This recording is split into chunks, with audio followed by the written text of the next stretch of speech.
Tatis kind of remains this offseason wild card. He came back from the suspension. He only hit 257. The power and speed was great. 25 homers, 29 steals in 141 games.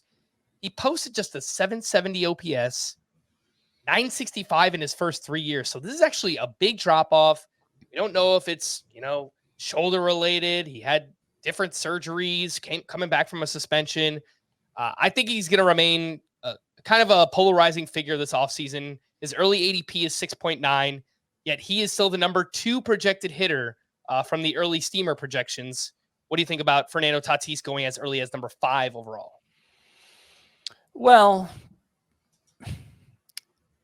I don't like it. I don't like it less because of how I feel about Fernando Tatis than because of how I feel about a couple other guys who could have been drafted instead. I think the top 6 is crystal clear. You already mentioned Acuna, Witt, and Julio Rodriguez.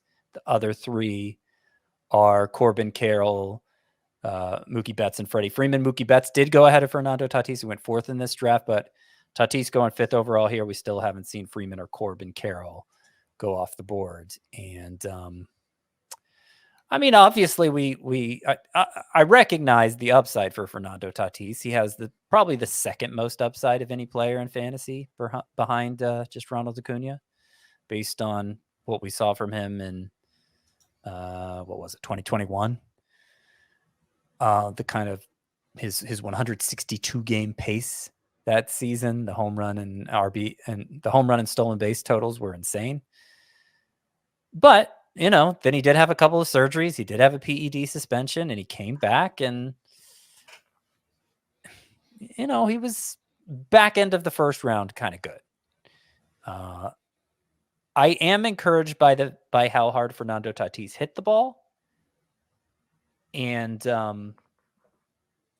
I think that's maybe where you make the case. Okay, we'll give him a pass for 2023 and trust that he's still this top 5 caliber hitter. There's a chance. I just think, based on what we just saw Corbin Carroll and Freddie Freeman do, basically what we see Freddie Freeman do every year, I don't see the point of taking that risk in round 1 if it means passing up those guys.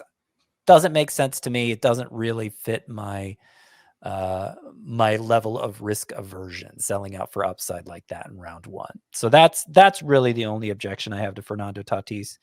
But look, that was my objection to taking Ronald Acuna number 1 overall this past year, and obviously I have egg on my face for that. Yeah, I think there is a chance that Fernando Tatis, look, he got 1 year under his belt, back from injury, suspension, all that stuff, and then boom, comes out this year and has a 40-40 season. I think that's entirely possible. Not that I project it to happen, but like you said, the upside is definitely there, and so I get that.